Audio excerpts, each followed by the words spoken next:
Assalamualaikum warahmatullahi wabarakatuh. Perkenalkan, nama saya Fitra Rena Widi Rizkiana.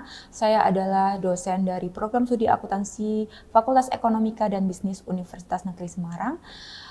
Izinkan saya untuk menyampaikan terkait dengan pernyataan diri dosen unjuk kerja Tridharma Perguruan Tinggi dalam bidang pengajaran. Pada kesempatan ini, saya akan menyampaikan terkait dengan mata kuliah Praktikum Akuntansi Biaya, di mana mata kuliah ini merupakan mata kuliah yang wajib diambil oleh mahasiswa semester 4 dengan beban 2 SKS.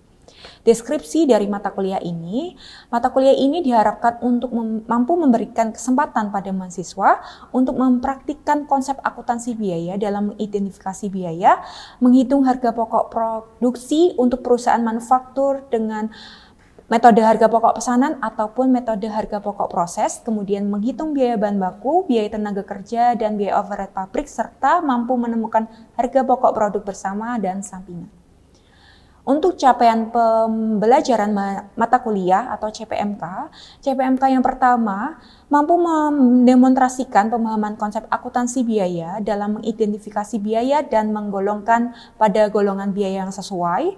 Yang kedua, mampu mendemonstrasikan pemahaman konsep akuntansi biaya dalam menemukan harga pokok produksi dan menyusun laporan keuangan dalam perusahaan manufaktur yang menerapkan metode harga pokok pesanan. Yang ketiga, mampu mendemonstrasikan pemahaman konsep akuntansi biaya terkait dengan menghitung biaya bahan baku, biaya tenaga kerja, dan biaya overhead pabrik. Yang keempat, mampu mendemonstrasikan pemahaman konsep akuntansi biaya dalam menemukan harga pokok produksi dalam perusahaan manufaktur yang menetapkan metode harga pokok proses. Serta yang kelima, mampu mendemonstrasikan pemahaman konsep akuntansi biaya dalam menemukan harga pokok produk bersama dan sampingan. Untuk praktikum akuntansi biaya ini adalah 2 SKS, di mana pertemuan kuliah ini dilakukan secara luring, yaitu mahasiswa dan dosen bertemu dan membahas di kelas yang sama. Dan kemudian untuk metode pembelajaran pada praktikum akuntansi biaya dilakukan dengan ceramah, diskusi, dan penyelesaian kasus pada tiap pertemuannya. Ceramah ini tujuannya untuk penyampaian materi atas kasus yang akan dikerjakan oleh mahasiswa pada pertemuan tersebut. Kemudian dilakukan diskusi tujuannya untuk menanyakan atau mengkonfirmasi kembali pemahaman dari mahasiswa. Kemudian penyelesaian kasus adalah penyelesaian terhadap kasus atas pembahasan ceramah yang sebelumnya dilakukan oleh dosen. Kemudian untuk materi yang akan dibahas, yang pertama adalah penggolongan biaya, yang kedua adalah harga pokok produksi metode pesanan untuk pertemuan kedua, ketiga, dan keempat. Kemudian dilanjutkan untuk menghitung biaya bahan baku, biaya tenaga kerja, dan biaya overhead pabrik, lalu UTS, dan kemudian dilanjutkan untuk harga pokok produksi metode proses pada pertemuan ke-10, 11, dan 12, dan kemudian menghitung produk bersama dan produk sampingan hingga pertemuan-pertemuan berikutnya. Kemudian untuk sumber atau referensi pada praktikum akuntansi biaya ini berasal dari bukunya Hongron terkait dengan cost accounting, kemudian Hoku terkait dengan cost and management accounting, Mulyadi tentang akuntansi biaya, Kafid tentang akuntansi penentuan harga pokok produksi, dan penggunaan kasus ini akan menggunakan buku dari Mukibat et al. Terkait dengan praktikum akuntansi biaya.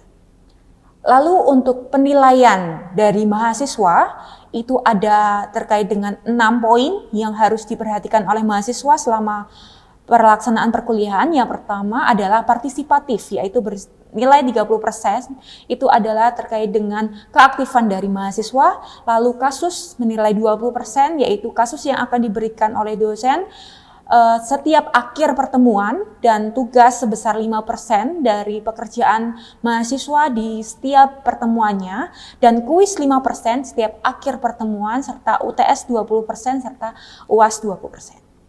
Dengan demikian, berikut adalah pemaparan terkait dengan praktikum akuntansi biaya dengan bahasan metode harga pokok pesanan. Assalamualaikum warahmatullahi wabarakatuh. Waalaikumsalam warahmatullahi wabarakatuh. Oke, selamat siang semuanya. Apa kabar semuanya? Baik. Ya. Oke, kita kembali lagi ya di kelas praktikum akuntansi biaya. Nah, sebelum kita mulai perkuliahan hari ini, kita berdoa dulu menurut agama dan kepercayaan kita masing-masing. Semoga kita diberikan kemudahan dalam mempelajari, memahami, dan mengerti terkait dengan ilmu praktikum akuntansi biaya hari ini. Berdoa dipersilahkan. Berdoa selesai. Oke, hari ini kita akan mempelajari dengan metode harga pokok pesanan. Tapi sebelum itu, saya mau memanggil nama kalian untuk mengisi presensi kalian. Pertama ada Mbak Luciana. Oke. Ada Mas Yahya. Ada Mas Rifanov. Ada Mbak Ila. Ada Mbak Felda. Ada Mbak Diana. Ada Mas Damar. Oke. Itu ya, tadi ada beberapa teman kita yang tidak masuk karena berhalangan hadir, ada kegiatan kampus yang harus dihadiri, itu tidak apa-apa. Oke, maka dari itu kita lanjutkan untuk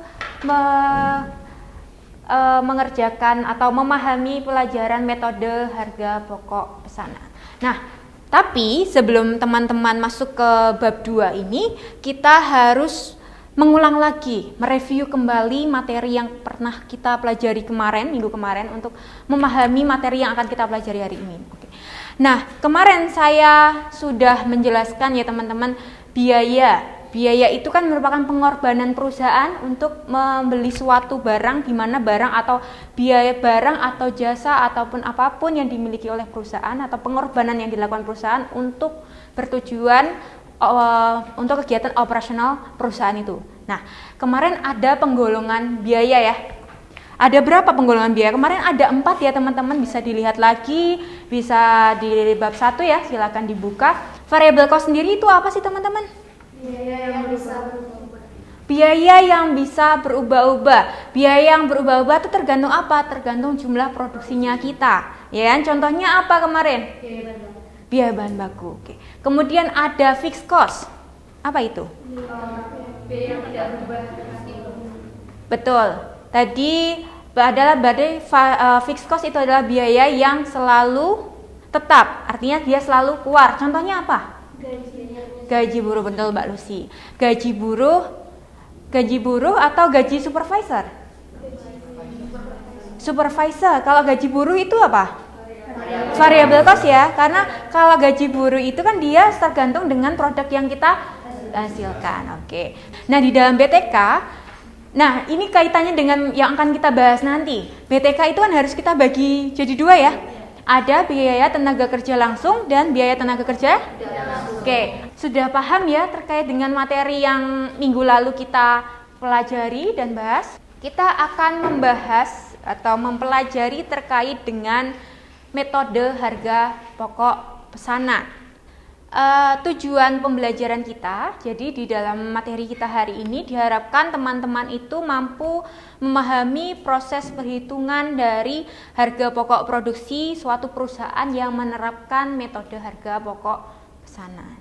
Gitu. Jadi produk pengolahan tergantung pada ada atau tidak adanya pesanan. Berarti kalau tidak ada pesanan berarti perusahaan itu berhenti produksinya. Tapi kalau ada berarti dia berjalan. Kemudian produk yang dihasilkan itu sesuai dengan spesifikasi yang diminta. Nah, contohnya tadi pesanan dari Mas Yahya atau dari Mbak Diva itu tidak sama. Kalau di metode harga pokok pesanan itu akan berbeda seperti itu.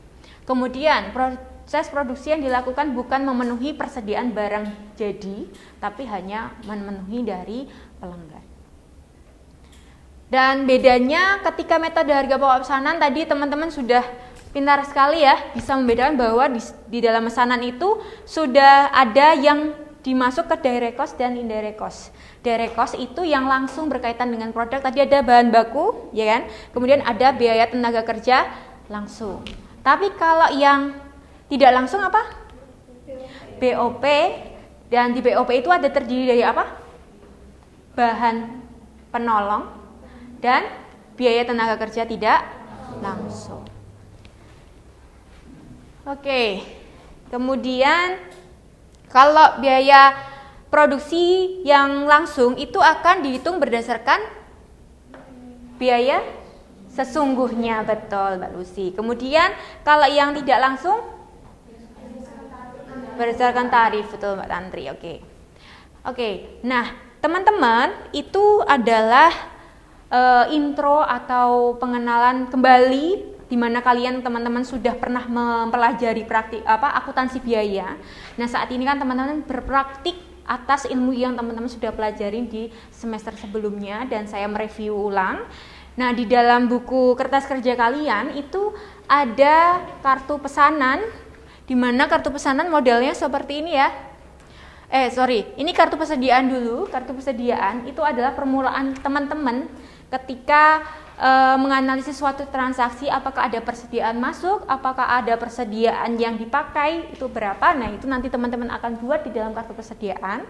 Nah, setelah itu teman-teman akan masuk ke penyusunan kartu pesanan. Nah, kartu pesanan ini sangat penting untuk metode harga pokok pesanan. Untuk mengetahui apa, teman-teman? Betul, biaya yang digunakan untuk memproduksi suatu produk atau pesanan. Nah, contohnya saja teman-teman masih ingat di pelajaran atau mata kuliah AKM 1, harga perolehan dari aset tetap. Nah, di situ ketika teman-teman membeli AC, contohnya AC yang ada di dalam ruang kita ini ya. AC ini misalkan di tokonya itu harganya 2 juta. Nah, apakah 2 juta itu kita tulis sebagai harga perolehan AC kita? Tentunya tidak. Kenapa? Karena AC itu belum kita gunakan, belum bisa kita manfaatkan. Maka dari itu harga perolehannya berapa? Ya misalkan AC itu di toko 2 juta. Kemudian ongkir dari Semarang bawah ke UNES atas itu sekitar 100.000 misalkan. Berarti 2 juta 100 ya.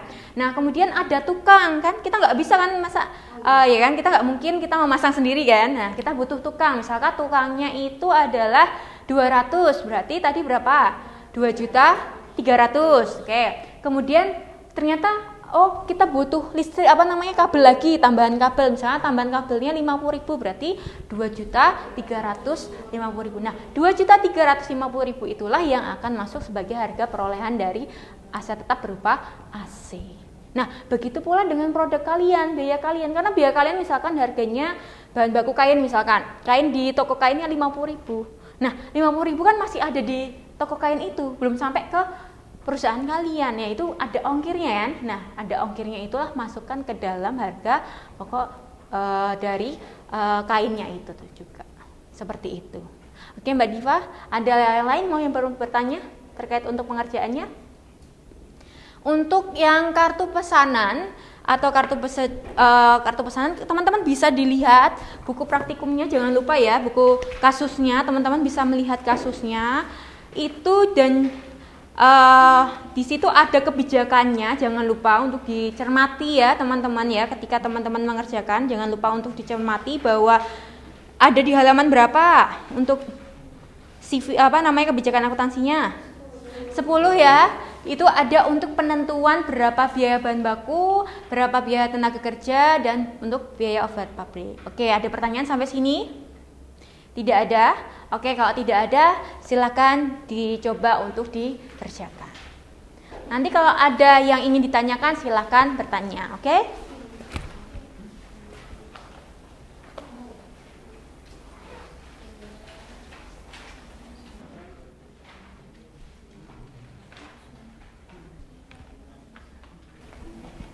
Gimana?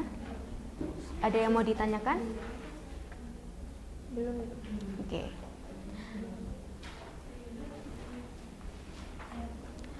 Dan jangan lupa bahwa kita dalam penyusunan kartu persediaannya itu menggunakan metode FIFO. FIFO itu artinya gimana sih teman-teman? FIFO itu? First in first out. Berarti artinya yang kita pertama beli, oke? Terus? Betul. Yang pertama kali kita beli, yang pertama kali kita gunakan. Itulah adalah metode FIFO yang akan teman-teman kerjakan di kasus ini. Kolom mana yang dari kartu persediaan yang akan masuk ke kolom pesanan di bagian biaya bahan baku, teman-teman? Betul, di kolom pemakaian itu Mbak Lucy. Di kolom pemakaian yang ada di kartu persediaan itu nanti akan masuk ke kolom biaya bahan baku di kartu pesanan. Artinya yang pemakaian itu adalah biaya yang dipakai untuk memproduksi produk yang dipesan oleh pelanggan.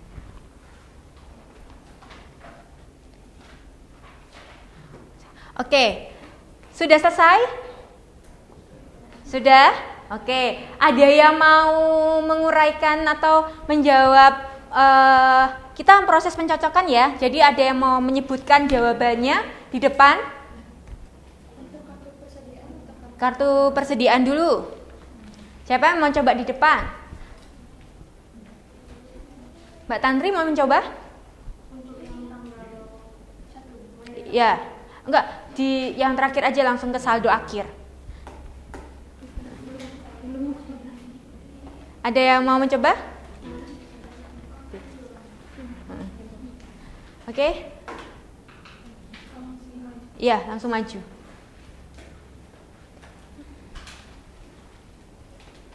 Baik, di sini saya akan menjawab, mengucapkan. Yang pertama ada pemakaian dan persediaan kertas jenis A. Kita langsung saja ke jumlah paling akhir. Untuk pembeliannya sendiri itu jumlah seluruhnya 80 prim dengan total harganya 3.440.000. Lalu untuk pemakaiannya itu terdapat 94 prim dengan total 4.102.000. Untuk persediaannya sisa 16 prim dengan total 688.000. Oke, ada yang berbeda? Tidak? Aman ya? Sudah paham ya berarti ya? Oke, kemudian langsung ke selanjutnya Mbak. Yang tinta bagaimana Mbak? Untuk yang tinta sendiri itu pemakaiannya sejumlah 15 kg dengan total harga 2.310.000. Oke. Untuk pemakaiannya sendiri itu 6 kg dengan total 902.000. Oke. Dengan persediaan sisa 14 kg dengan total harga 2.158.000. Oke, sama semua? Aman. Oke. Oke, berarti sudah paham ya teman-teman ketika menyusun kartu persediaan dalam kita kan ada kertas A, B, C, tinta, lem dan strapless ya. Nah, sudah paham ya? Tidak ada pertanyaan? Oke, kemudian ke kartu pesanan ada yang mau mencoba selain Mbak Lucy? Siapa? Mbak Felda? Silakan. Dicoba kartu pesanan. Disebutkan saja. Oke. Untuk pesanan 52A1. Coba dibuka dulu teman-teman pesanan 52A1 buat dicocokin. Oke. Gimana? Biaya produksinya 4.739. Terus? Totalnya 4.739. BBB-nya berapa Mbak biaya bahan bakunya? BBB-nya 1.354.000. Heeh. TKI-nya 2.031.000 dan BOP-nya 1.354.000. Oke, betul ya. Tadi kan kasusnya terlalu gampang kayaknya ya, teman-teman bisa semua, alhamdulillah. Nah, saya ingin mencoba teman-teman mencoba mengerjakan kasus ini, di mana di sini ada persediaan awal atas kain B sebanyak 50 meter. Jadi persediaan awalnya 50 meter, di mana harganya 42.000. Kemudian tanggal 8 dia membeli 100 meter dengan harga 45.000. Dan kemudian tanggal 10 dia memakai 75 meter kain. Nah, tolong dibuatkan kartu persediaannya untuk FIFO dan average. Siapa yang mau mencoba dulu? Siapa yang mau mencoba? Oke, Mbak Diana. Mau FIFO apa average? Saya FIFO. Oke. Nanti dibuatkan tabelnya ya.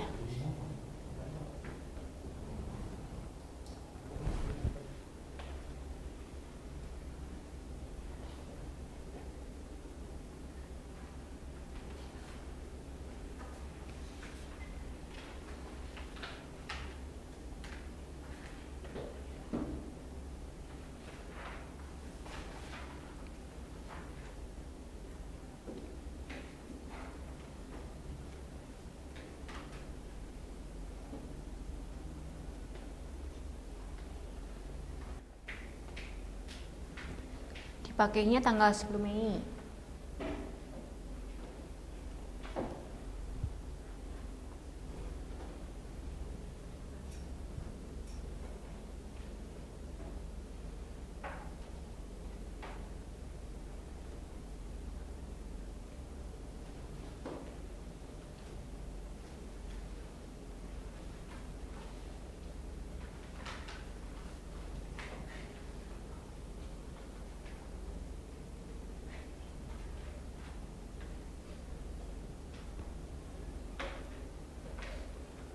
Oke, saldo akhirnya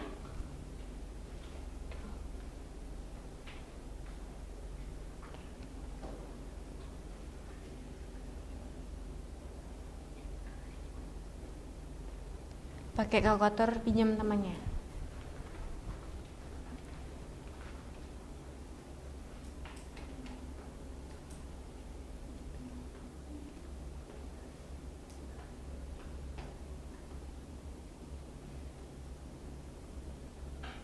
Oke. Nih, ini untuk Vivo. Coba kita lihat dulu perbandingannya dengan average nanti ya. Oke. Siapa yang mencoba average? Oke, Mas Rifanov.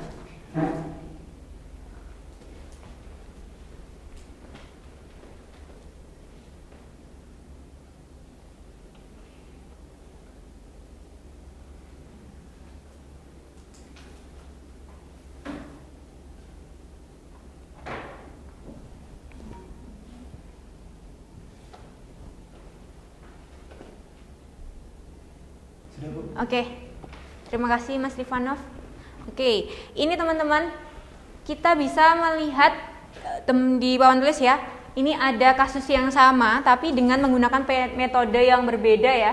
Ada metode Vivo dan metode average. Dimana kalau Vivo tadi ya, harga pertama yang kita punya itu akan kita gunakan terlebih dahulu. Oke. Kemudian kalau yang average itu adalah kita rata-rata atas apa yang sudah kita punya dengan pembelian yang baru. Nah, di sini tadi kan kita punya 50 unit dengan harga 42.000 ya kan. Kemudian kita beli 100 unit dengan harga 45.000. Nah, di situ kan ada harga yang berbeda. Nah, ketika harga yang berbeda untuk Vivo jangan dijadikan satu. Dia harus punya harga yang, maksudnya ada dua jenis barang dengan harga yang berbeda, yaitu jenisnya sama, cuman harganya berbeda. Di sini ada 42.000 dan 45.000. Nah, kemudian kita kan gunakan cuma 75 ya. Sementara kalau kita bisa lihat kita punya 150 barang nih ya. 150 barang tapi yang dipakai 75. Nah, kalau Vivo yang kita gunakan tentunya yang harga pertama, yaitu 50 kalikan dengan 42.000. Nah, sisanya berapa? Ya tentunya sisanya 25. Dari mana? 75 dikurangi 50. Berarti 25 dengan harga yang 45. Ketemulah harga pemakaiannya adalah sebesar 3.225.000. Nah, sementara kalau average teman-teman, kita tadi sama soalnya kita punya 50 unit dengan harga 42.000, kemudian kita beli 100 unit dengan harga 45.000. Nah, kalau average itu harganya kita jadikan satu. Artinya kita sudah punya barang 150 unit ya. Kemudian total persediaan kita berapa? Kita punya 2.100.000 ditambah 4.500.000 yang kita beli. Berarti totalnya adalah 6.600.000. Ketemu harga ini dari mana, teman-teman? Oke, betul. Total 6.600.000 dibagi dengan 150. Jadi total persediaan yang ada dibagi total unit yang ada.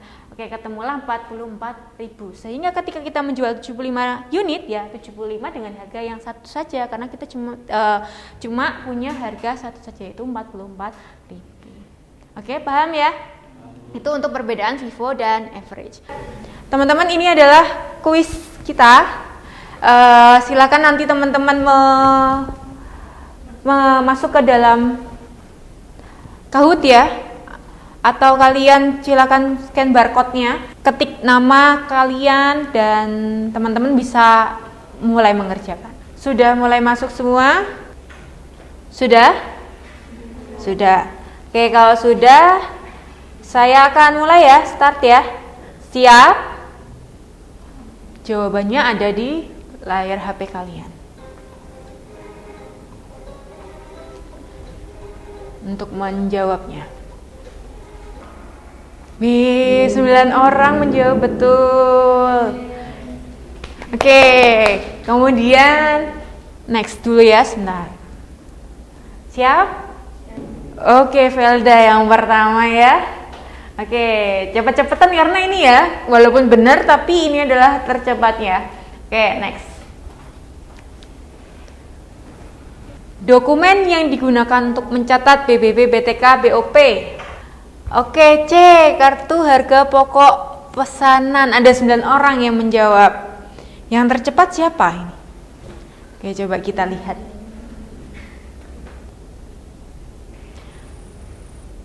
Oke, Mbak Fatima yang pertama ya. Oke, lanjut. Siap untuk pertanyaan ketiga? Manakah dari pertanyaan yang benar? Oke, betul semua ya. Oke, berarti teman-teman jeli ya terhadap kalimat dari ini ya. Oke, yang benar itu adalah biaya produksi ditentukan setelah seluruh proses produksi selesai. Itu adalah yang dimaksud ke dalam biaya harga pokok. Next, kita lanjutkan. Berikut ini adalah contoh industri yang cocok untuk menggunakan metode harga pokok pesanan kecuali. Oke, betul. Adalah pabrik botol plastik otomatis, karena artinya kalau pabrik botol plastik otomatis dia akan selalu diproduksi. Dia tidak menunggu adanya pesanan dari pelanggan. Siapa yang podium? Juara 3 ada Mbak Velda. Oke, selamat Mbak Velda. Yang kedua ada Mas Rifanov. Yang pertama ada Mas Yahya. Oke, sudah paham semua ya? Untuk materi kita metode harga pokok pesanan, ada yang mau ditanyakan? Tidak ada. Oke, kita untuk metode harga pokok pesanan sudah selesai. Berarti artinya kita sudah berada di akhir dari pertemuan hari ini. Tapi sebelum itu saya ingin mengingatkan, minggu depan kita masih masuk ke metode harga pokok pesanan, tapi terkait dengan penyusunan jurnal. Berarti teman-teman harus membaca lagi materi teman-teman di semester kemarin di buku akuntansi biaya, yaitu bagaimana cara teman-teman ketika membeli suatu bahan baku, membeli bahan baku, membeli bahan penolong, kemudian ketika membebankan gaji karyawan, kemudian bagaimana mendistribusikannya, kemudian mencatat produk jadi, produk dalam proses hingga barang itu terjual ke konsumen. Nah, itu teman-teman silahkan dipelajari lagi. Nah, besok minggu depan kita akan bertemu untuk mulai membuat jurnal terkait dengan transaksi yang ada di dalam kasus ketiga. Gitu ya. Mungkin itu saya cukupkan. Sebelum itu kita berdoa dulu. Semoga apa yang sudah kita semua pelajari pada hari ini bisa bermanfaat bagi kita semua. Berdoa, dipersilakan.